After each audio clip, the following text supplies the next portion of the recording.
Hello everyone. Welcome to the second week of NNF Kerala's online training course in Neonatology for nurses organized by NNF Kerala and Team Pathanamthitta.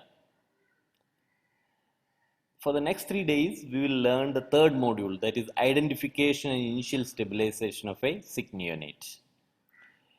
Then let me welcome the mentors for this module, the faculty team from KIMS Trivandrum, Dr. Naveen Jain, Dr. Jyoti Prabhakar, Dr. Femita and Dr. Anand. Welcome all of you.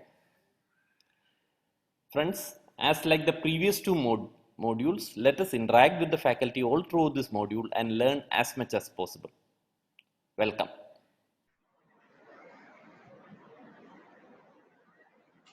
Hello to everybody. In this session today, we are going to learn how to assess a sick baby and progress from the first level of assessment, what is called as primary survey, to try and understand what we should be doing next. So I'll go on to the presentation. We call this primary survey as STOPS, an acronym for trying to understand what is the first survey to be done. At the end of assessment, we should be able to classify a baby as sick or well. We know that neonates cannot tell us their symptoms like children or adults can. All the responsibility to assist these children, these newborns, rests on the nurses and doctors who are going to see them first. Before we go on to address each individual vital sign and try and start treating them urgently, we should make a primary survey, a quick 30 seconds to 1 minute survey of 5 important areas on what is the baby's status. This is called as the STOPS. S stands for sensorium, T for temperature, O for oxygenation, P for perfusion, and S for sugars. After this presentation, I expect that all the nurses across, whether they're in the emergency room, labor room, newborn ICU, or they're looking after a primary care facility, the first question they must ask when they see a newborn, what is the STOPS of this baby? Let us see in detail. The first parameter is sensorium, the most important parameter in assessing the health of a newborn baby. At the end of the assessment, you should be able to classify them as active, in green, good, or lethargic, not good, and the baby needs attention. The parameters we use to assess the sensorium include the baby's tone, his responsiveness to stimuli from outside like touch, his cry, and the movements that he makes both spontaneously and in response to our activities. Let us look at this baby.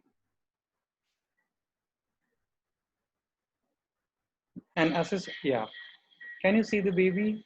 He's actively looking around, makes good spontaneous movements, very wanting to suck into his hand.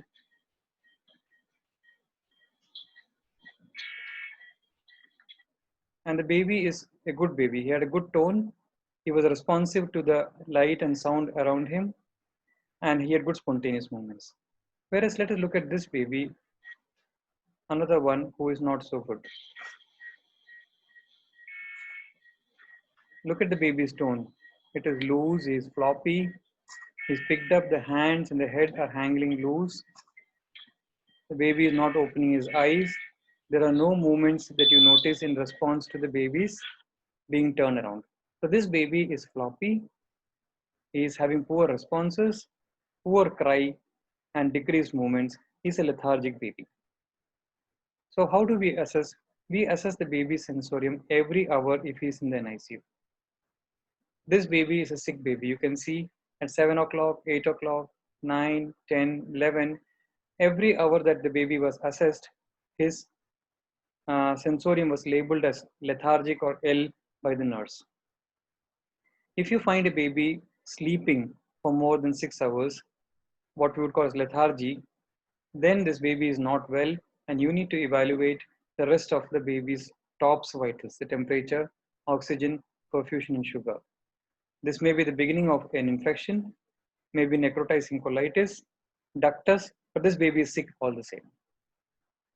If the encephalopathy or the poor sensorium lasts for more than 24 hours, then the baby is having a primary brain problem. He may be having HIE, intracranial hemorrhage, or meningitis. Such a baby may require a CSF examination, lumbar puncture, may require a neuroimaging or sometimes even an MRI. Serum sodium being low also can cause the baby to be sleepy. The babies can be sleepy for some time, so do not make an assessment based on one assessment as lethargic. In fact, as nurses and doctors, we know that newborn babies can be sometimes so lazy that you may even draw a blood sample without the baby realizing. So at a given point of time, let us say 7 a.m., you find the baby lethargic. Don't make an assessment that he is not good. 8 o'clock he's sleeping, 9 he's sleeping.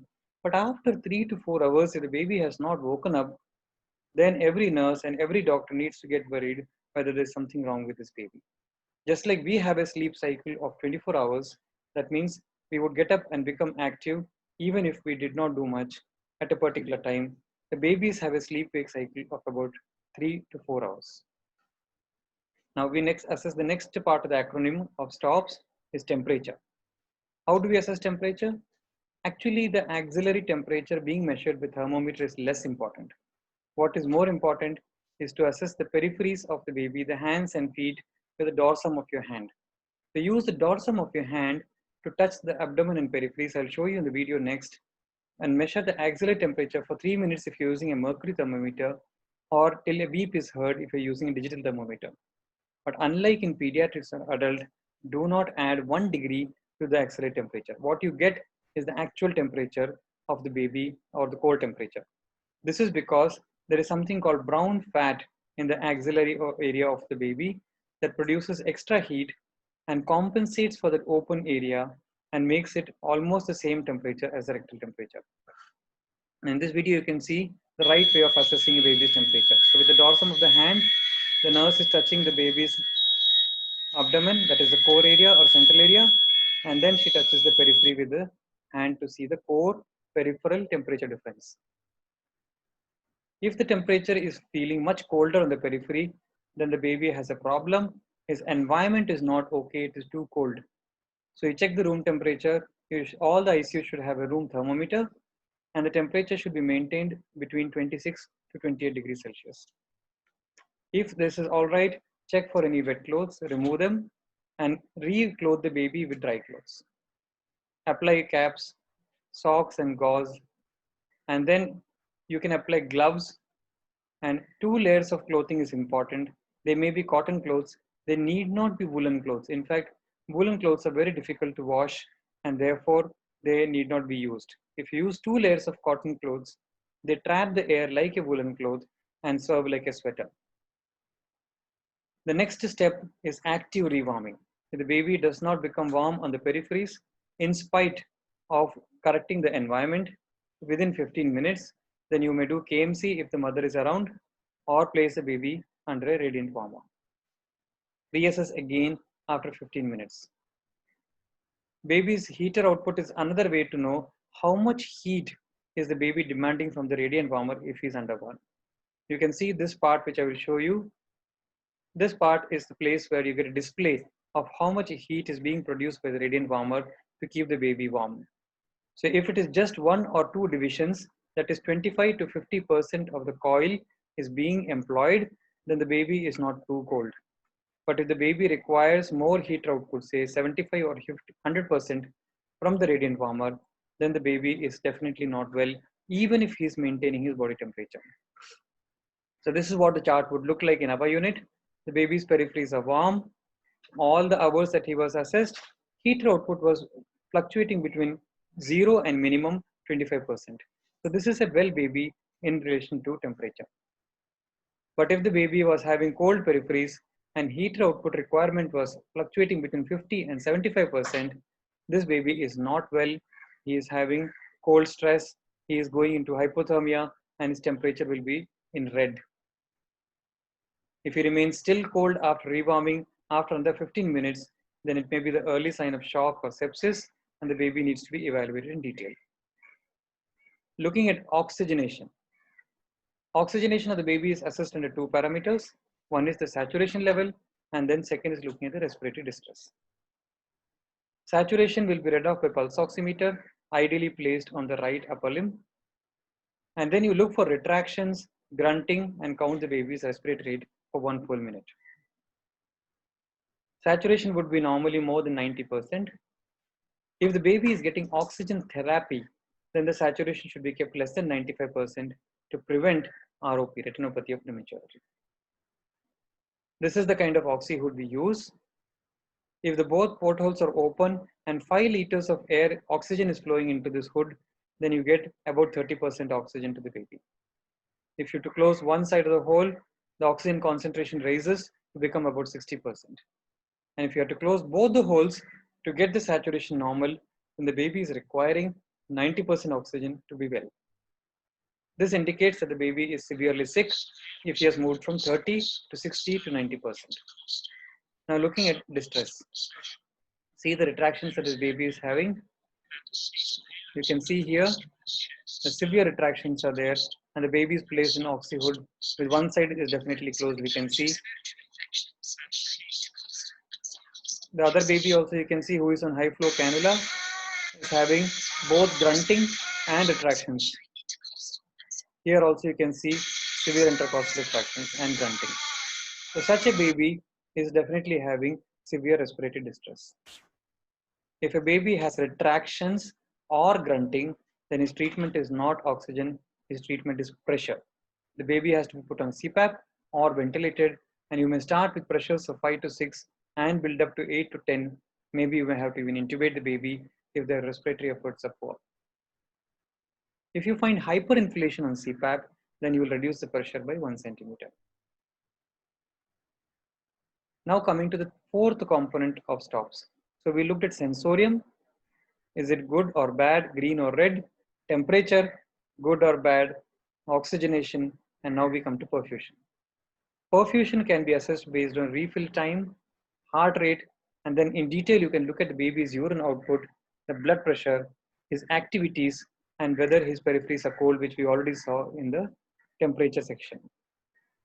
Now see how we do capillary refill time. You press on the chest for about 5 seconds. Then you take out your finger and count 1 in 2, 1 in 1000, 2 in 1000, and 3 in 1000. Equivalent to 1 second, 2 seconds, and 3 seconds. So if the refill takes more than 3 seconds, the baby has poor perfusion. In neonates, the test must be done on the sternum or on the forehead and not on the peripheries like the hands and legs like we do in children, because neonates are thermolabile and the body temperature, when it falls, the peripheries become cold. The refill time may be prolonged just because of that and may not be due to early shock. So therefore in newborns, we assess refill time on the chest and on the forehead. And anytime if it is more than 3 seconds, the baby needs to be relooked at. The other thing you would look at is heart rate. The baby's heart rate would normally be something around 130 to 140. But what is more important is to look at the heart rate serially, how it goes over time.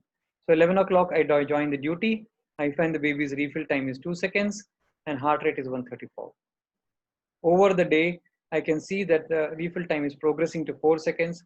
Heart rate has gone up from 134 to 144 and then to 168. This baby is going into shock and he needs treatment. Suppose we found the baby in right time and gave a normal saline bolus of 10 mL per kg. This is again to note smaller than the bolus that we give in pediatrics. There we give 20 mL per kg, and in suspected shock in children, you might be pushing in the bolus in 5 to 10 minutes. Whereas in newborn, you're pushing slowly over 30 minutes. You can see here what was happening. The refill time was getting prolonged, heart rate was increasing, and then we gave a saline bolus, and you can see the refill time immediately improved to normal, and the heart rate also started getting back to 148, which is normal. So by simply looking at these two parameters, we were able to find out what's happening to the baby. This 10, 10, 20 is showing the urine output on the baby with each time. The last parameter for assessing a sick neonate is called the sugars. Please remember, normal sugar is not more than 40. It is 40 to 125. There is an upper limit also. So if the blood sugar is less than 40, then the baby is not well. Similarly, if the blood sugar is more than 125, this also indicates hyperglycemia or stress response. So if the baby is not on high glucose infusion rate and still gets a sugar of 125, this may indicate that the baby is not well. He may be showing first signs of stress, of epinephrine response in the body. So if he's having a low sugar and he's looking otherwise well, the first reaction is to feed the baby. And if still sugars don't improve in 15 to 30 minutes, or if the baby is symptomatic or among the risk groups like infant of diabetic mother, preterm baby, low birth weight baby, such babies you may tend to start IV fluids a little early. There are some conditions where you may not have time to even assess the stops. These are called as pre-arrest conditions, like a baby is apneic, then you don't assess stops. You straight away start resuscitating the baby. Active bleeding, you immediately establish an IV access, take sample for cross-matching, and give normal saline and prepare for blood transfusion. Baby has seizures, establish the airway, do suction, and give positive pressure ventilation. If the baby stops breathing, there is no time in such conditions to be able to run a stops on the baby. In all other situations, we will have a stops assessment done. In the next 2 sessions that my colleagues would take tomorrow, we would be looking at case scenarios of stops and how we are going to use them to assess sick babies. I'm going to recap now with a quick simple sample. Let us say a baby came to emergency room and my colleague nurse calls me, "Sir, there is a new admission to the emergency room." Even before I ask, she will tell me the stops of the baby after giving the gestation and weight. She will say the baby is lethargic, sir. I'm not okay. I would like to reassess after 1 hour. Baby's peripheries are cold, but I'm rewarming the baby under the warmer. The baby's oxygen need is currently 90%. I have to close both the ports of the oxy hood to get his saturation. There are retractions and grunting. The baby may require CPAP. Baby's perfusion is more than 4 seconds. I have given a saline bolus and then also it was poor. I'm considering starting dopamine. Baby's blood sugars are 32. I gave a feed. Baby was not taking the feed well, so I started on IV fluids. And after half an hour, sugars are still 38. Baby has severe encephalopathy and jaundice. Now, these are situations when the babies are critically ill. So, my dear friends, nurses, tomorrow we are going to have 2 or 3 case scenarios where, please remember, if we ask you what will you do next, the first thing you have to do is to run the stops in your mind, each parameter. And please understand that each has to be coded finally as good or bad, green or red. If one parameter is bad, let us say lethargic sensorium, then we assess again after 1 hour. Temperature is not okay.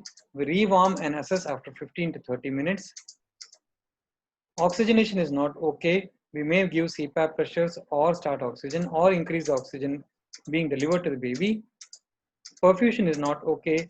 We may give saline bolus or start inotropes and reassess after 15 to 30 minutes. Sugars are low or high. We may want to change the feed and fluid pattern and try and reassess again. This is a very, very useful and simple parameter. In the Canadian ACON program, Acute Care of At-Risk Neonates, which is meant for level 2 doctors and nurses, that means hospitals where they do not regularly admit sick newborn babies, but get a sick baby once a while. Such hospitals have shown great improvement in their outcomes if they quickly do a STOPS survey or an equivalent one called as ACON primary survey. There they look at the baby's respiration, circulation, sensorium. Then they look at whether the baby's sugars are good and he needs IV fluids, and whether he is having other problems like having a poor perfusion, poor ventilation, or poor peripheral temperature. Such correction will be then ticked off in boxes that where are the problems, and the nurses and doctors would then decide which are the areas I need to work and help this baby. You would again reassess the baby after 15 to 30 minutes or 1 hour based on the same algorithm of stops without skipping each of the details. Thank you for your attention, and we will meet you tomorrow again. Thank you so much.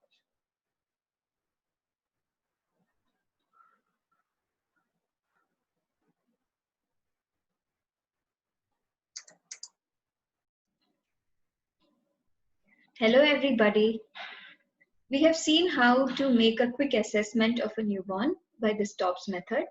That's a very important aspect because the primary thing is to do a survey of all the systems and recognize what all needs to be corrected. If we get carried away into only one aspect, like respiratory for example, and forget to survey the other systems, then we might miss other things that we could change and hence improve the outcome of the baby. So the first step, whichever sick newborn presents to us, is to complete the primary survey, a quick and focused examination in the order of stops or the Econ model. If it was the stops, you would be looking at the sensorium, the temperature stability, the oxygenation and therefore the respiration, perfusion or circulation, and the sugars and skin color. So let's go ahead and look at what can be done when we expect that this baby has a respiratory problem as the primary concern. Whichever newborn presents to you, the first step would be to look at whether the baby is so sick that he requires resuscitation or not. Now, even though we saw this as part of the neonatal resuscitation program that focuses on newborns immediately after birth, one must remember that NRP can be extended for any sick newborn, whatever age he or she be. Like for example, if a baby on day 3 comes crashing to your emergency room, then the same NRP protocol can be more or less followed with slight modifications to resuscitate them effectively and fast. So if your baby, whatever be the primary presentation, presents to you as apnea or ineffective respiration or gasping, or if the heart rate is less than 100 per minute and hypotonic, then probably the baby first needs to be resuscitated by the NRP protocol, and then you do your primary survey of stops. Now, what does respiratory distress present as in a newborn? We all know the cardinal features of respiratory distress in a newborn. These are fast breathing or tachypnea, defined as a respiratory rate of more than 60 breaths per minute, chest retractions, where there would be indrawing or the subcostal, lower intercostal, or even the upper intercostal spaces. These could even present as xiphoid retractions and abdominal lag during respiration. There would be grunting sounds, which means that the baby would make an audible expiratory effort. There can be nasal flaring, and there would be or would not be cyanosis or a pallid looking baby presenting. So once again, there could be tachypnea or fast breathing, chest indrawing or retractions, grunting respiration and nasal flaring, or cyanosis and a pallid looking baby. There can be associated signs that are not primarily respiratory. A sick newborn who has a respiratory illness can present with tachycardia, poor perfusion, hypotonia, or irritability. And therefore, one of the most important vital signs that you will add on along with the other vital signs would be pulse oximetry or the measurement of the SpO2. How do you objectively assess respiratory distress in a newborn? Now, thankfully, there have been scores devised, and you might have heard of the two most important scores, that's the Downey score and the Silverman-Anderson score. Let's just look at them in a little more detail. The Downey score consists of 5 essential factors. That's the respiratory rate, whether there would be cyanosis, retractions of the chest, grunting, and whether the air entry on auscultation is decreased or good. Now, one can see that the more severe the presentation, the more the score would be.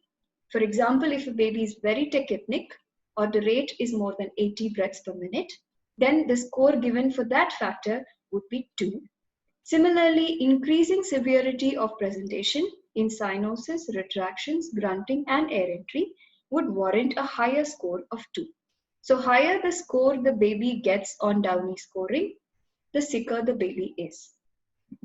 If we look at Silverman-Anderson score, the factors are slightly different, but the rule is essentially the same. The higher the grade, the more severe the problem. So I'll just reiterate that point once again. We have two common scores that are used for respiratory distress. That is the Downey score and the Silverman-Anderson score. Now, if you were to ask me if there's a major difference between the two, there's one that requires to be pointed out.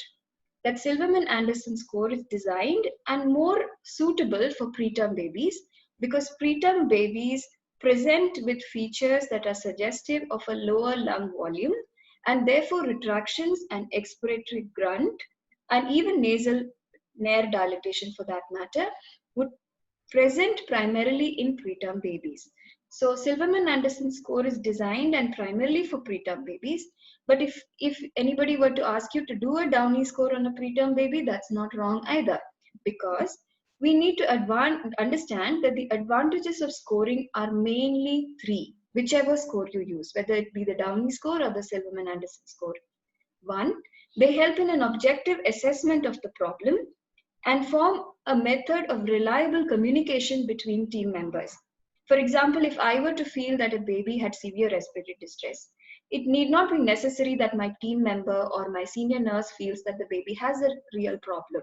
If one were to do a score, and if I tell them that my assessment on Downey scoring is 4 out of 10, and if the same score is obtained by my senior nurse, it forms an objective assessment method of scoring the problem. That is, one score is more or less same whoever does the score correctly. The second major advantage, it helps you to find out the trend of illness or the course of the problem. Suppose the baby is worsening, then you get an assessment that the Downey or Silverman-Anderson score is also increasing. The third important advantage of doing a scoring is it also allows you to assess what kind of supports may be suitable for this baby. If a baby had a very high respiratory distress score of 6 out of 10 or 8 or 10 out of 10, then probably you should straight away go for higher modes of respiratory support like intubation and ventilation. At the same time, if you have a lower score of 0 or 1 or 2, then you could probably just monitor carefully. So let's just re-emphasize those three advantages. One, it helps in an objective assessment of the problem without subjective differences. Second, it helps you to find out how the baby is progressing in illness, whether he's improving or deteriorating.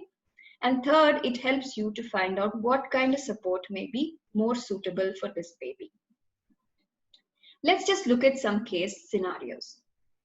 We have a term baby who was delivered at 37 weeks by elective LSAS or previous LSAS indication to a mother who had been diagnosed with gestational diabetes mellitus.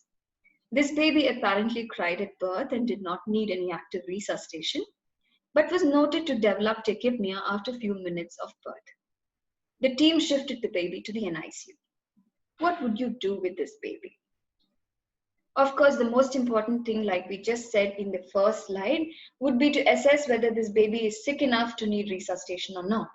But from the history and from the primary information that's available to you, it appears that he does not need any active resuscitation at this point of time. So the next would be to do your primary survey and identify what are the various problems that this baby is currently facing by doing a STOPS examination. Now let me tell you what we found when we did this baby's STOPS examination. This baby was found to be active and moving well, crying on handling, is looking pink, his heart rates were normal, well above 100 per minute and not tachycardic either, and his sugar was found to be 60 milligram per cent. So all of the parameters of STOPS were rapidly assessed, but we also found that he did have a respiratory distress, which was scored objectively by the team with the help of a Downey score. Respiratory rate was found to be 72 per minute, which warrants a score of 1. That's wrong there. I put that deliberately because 60 to 80 would give a score of only 1. Mild chest retractions were found, which would be a score of around 1. And no visible cyanosis was there, and the pulse oximetry was also measured and found to be 90% in room air. So all the other parameters were 0. So this baby had a score of 2. Let me just tell you, this is wrong, that's 1. This was wrongly scored by the team. Now suppose this baby had a score finally of 2. What can you do? Probably this baby can be just closely watched for worsening or for improvement, because 2 out of 10 is not a severe distress and all the other parameters of the STOPS are going well. So you might want to redo the primary survey after some time and see if any of those parameters are deteriorating. For example, if you were not to feed this baby because of the tachypnea, and since he is a gestational diabetic mother's baby, he could have a drop in sugar later. So every aspect of stops need to be reassessed from time to time with a primary focus on the main problem, that's respiratory. So if your team were to hand over and go off for the day and another team comes in, he or she could assess the Downey score again. And if the Downey score was decreasing from 2 to 1 and then to 0, that means this baby probably doesn't require any additional supports except for close monitoring after shifting back to the mother. Now let's look at the second scenario. A 33 weeks neonate was delivered. She was shifted to the NICU for preterm care. At around half an hour of life, she was noted to have an audible grunting during expiration. What will you do? The team would probably ask for a very quick focused history. What was the indication for delivery? Was there any preterm premature rupture of membranes? Was there any history suggestive of chorioamnionitis or UTI in the mother, which would increase the risks of early onset neonatal sepsis? Did this baby require any resuscitation? Because a preterm baby requiring resuscitation may not be asphyxia. It may be because of a primary lung disease that the baby had apnea at birth. That's possible. And then you would move on to looking at whether this baby currently requires resuscitation or not. If he's breathing well, if his tone appears okay, and if his heart rate is well above 100 per minute, then he probably doesn't need any resuscitation now. So you would do a primary survey with stops. And since you have identified that he has a primarily respiratory problem, then you would also look at our important vital sign, that is SpO2, preductally. Now let me give you his Downey score. I need to emphasize once again that whether you want to do Downey score or Silverman underscore is up to you. Just use one of them correctly. Now this baby was found to have a respiratory rate of 50 per minute, which is normal. She had moderate chest indrawing, almost bordering on severe, so I had given a score of 2. SpO2 was found to be low in room air, and even if you can't actually see a visible cyanosis, SpO2 80% in room air is not normal at half an hour of life. And that gives a score of 2. An audible grunt was heard, and therefore that's a score of 2 again. And the breath sounds were okay except for the grunting which was heard. That means there was no reduced air entry. So this baby got a total score of 6 out of 10. Now that is moderate to severe respiratory distress in this preterm baby. So what would you do? Will you wait and watch like we did in the previous term baby situation? Will you start oxygen, and if so, is it by head box? Or will you prepare for a CPAP to be applied? Now, we need to understand what could be the underlying cause for respiratory distress and also put into perspective what is your assessment of the severity of respiratory distress. So you have a baby with a low SpO2 and with grunting audible respiration, both of which are signs of severe respiratory distress. And since it's a preterm baby, and since grunting is a sign of low lung volume, probably the most appropriate action in this situation would be the third one, that is to prepare for CPAP. What else will you do? Let's not forget that respiratory is not the only system in the baby. You do the stop survey again because you might be looking at evolving shock or evolving hypoglycemia. So let's not forget the other aspects of stops even after you have prepared for taking action on the respiratory component. You would need to, after applying CPAP, look for improvement in distress, improvement in FiO2 requirements, and correction of all the other aspects of stops that you found to be abnormal in the primary survey. So, for a preterm with respiratory distress soon after birth, surfactant deficiency and low lung volume would be one of your first differential diagnoses. So if the baby is spontaneously breathing, in this situation, CPAP would definitely help, and early CPAP cannot be underemphasized. Early is the key word there. This is one of devices that you can use for application of early CPAP as and when your team is preparing for a proper standalone CPAP or a ventilator CPAP to be made ready. Now, let's look at one more case scenario. You have a term baby who's been referred to your hospital on the second day of life. Your team got a quick history of meconium stained liquor in the mother. He did not need any resuscitation at birth in the form of any positive pressure breaths, but he did have distress right from birth that was progressively worsening. So in the referring hospital, the baby was given oxygen by head box for borderline saturations, but the baby deteriorated today in the referring hospital and therefore they sent the baby to you. Now, what would be your emergency steps? Again and again, let's repeat that first you look at whether this baby needs resuscitation or not. Is he apneic? Is he gasping? Is he hypotonic and not moving? Is his heart rate less than 100? In which case your first focus would be on NRP itself, even though the baby is 2 days old. A primary survey of the entire stops so that you recognize what are the problems that this baby have, because we do not want to miss associated morbidity by focusing on respiratory alone. Now let me tell you what were the findings in this baby on stops examination. This baby was found to be hypotonic, not moving much. His peripheries were all cool to touch. He was looking pale, he had poor pulses on palpation, and his heart rate was assessed to be 200 per minute. He looked mottled, but his GRBS was normal. And when they looked at oxygenation, we found the baby to have severe retractions. In spite of being hypotonic, he was struggling to breathe. His SpO2 was 70% in room air, and we couldn't hear any breath sounds on the left side. So we've got 2 or 3 or 4 problems in the stops, but you probably would want to correct O first, because that could have been the problem which caused all the others to happen. So what would you do? You definitely give oxygen. You would want to insert an IV access because you found him to have signs of poor perfusion. You would prepare for resuscitation because this is a baby who could potentially crash right in front of you. And since his distress is so severe, even without a Downey score, you know that you probably need to prepare for intubation. If you do a Downey score, you'll find that it's almost 10 out of 10, which is really bad. So a left pneumothorax was determined in this baby. The clue came from having a baby who's crashing and a baby who's got no air entry on the left side.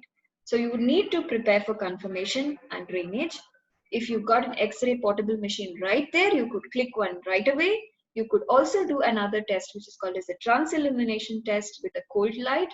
There would be increased transillumination of light on the side that has the air leak or the pneumothorax. So if this is there and if you don't have an X-ray at hand, even if you don't have this and your clinical suspicion is very, very strong, draining a pneumothorax is an emergency which does not need any X-ray confirmation. So let me just go to take-home points. Respiratory or oxygenation is also a part of stops. So do the primary survey completely. Now, when a baby presents to you, even if it looks routine, look whether the baby needs to be resuscitated by NRP first, and then do a quick primary survey with a focused history taking. If you find that respiratory is your primary concern, score it objectively for all the advantages that we've already discussed. Look at your vital sign, which is SpO2 also, along with your respiratory rate and heart rate and BP, etc. And decide supports based on what information you have from everything put together. That is, what was the clinical background? Is this a preterm or is it a term? Is it a baby who's likely to have an infection? What are the objective scores of respiratory distress? Is it low, like 0 to 2, or even 3 or 4? Is it moderate, like 4 to 6, or very severe, like 8 or 10? And what would be the likely or anticipated course of this baby's problem? Based on those things, you need to decide what supports need to be put for a respiratory illness. Thank you.